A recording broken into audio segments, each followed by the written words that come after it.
znamka privlači določen tip kupcev. BMW je vsaj nekoč bolj dinamične po srcu, Mercedes-Benz tiste, ki ciljate na umirjeno eleganco, Honda ljudi z visokim IQ, no to zadnje si je zmislil že, ker ima doma Honda, Volkswagen takšne, ki greste bolj na ziher in tako naprej. Povsod lahko najdeš neko osnovno karakterno povezavo. In kje je tukaj Lexus?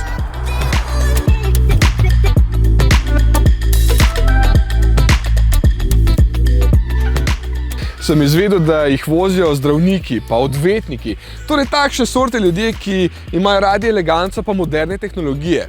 Pa tudi takšne sorte ljudje, ki jim je gladko vseeno, če jih vsake 3 sekunde nekdo zamenjuje z vozniki Mercedesov. Ali pa take sorte ljudje, ki mogoče nimajo Instagram profila, pa jim je spet gladko vseeno, če se BMW pelje bolj čez ovinke. A to je pol avto zame tudi. To je Lexus RX 450h Plus in je krasen umiren avto, ki v ničemer posebej ne izstopa, sploh s tako črno barvo, elegantno, ne pa s takšnimi manjšimi 18-palčnimi platišči. Osnovna platforma je tukaj enaka kot pri Toyoti RAV4, ki se nam v tej zadnji generaciji itak zdi vrhunska, zato je osnova težko boljša, ampak so jo pri Lexusu uspeli nadgraditi čez več elegance, zato je zvočna zatesnitev še boljša, materiali bolj prijetni in sam izgled kabine je res privlačen.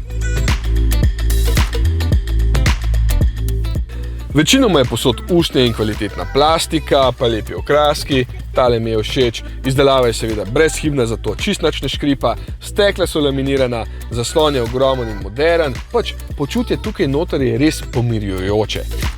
Če je boljše ali slabše kot pri Audiju, pa sploh ni pomembno, lastniki se s tem ne obremenjujejo. Je to torej najboljši avtomobil, ker ga hvalim? Seveda ne. Meni so že v osnovi Lexusove limuzine bolj všeč, ker so še bolj udobne in tihe. Zdaj, če iščete neki premium in SUV, pa ne želite, da to čisto vsi vidijo, boste pa težko našli bolje.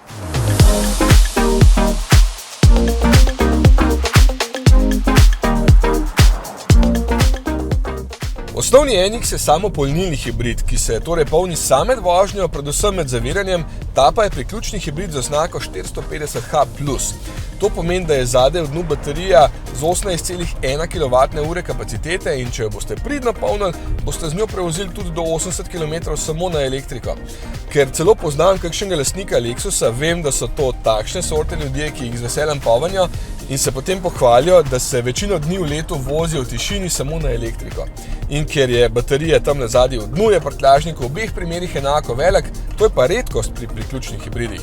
Ko je baterija prazna, kot se je zdaj izpraznila meni, se takšen NX začne obnašati kot navaden samopolnilni hibrid in začne seveda kuriti tudi bencin, ampak ni neke panike. Od 6 do recimo 8 litrov je poraba, se pa potem seveda večkrat zasliši motor.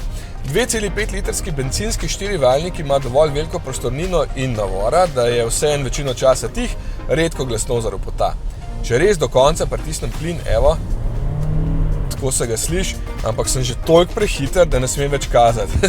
Redki so ti primeri, ker je sistemske moči tukaj preko 300 konjev, zato odlično pospešuje 6,3 do 100 in tukaj se lepo vidi, kako sistem vedno pusti še neki rezerve v bateriji, da je vedno na voljo pri močnem pospeševanju.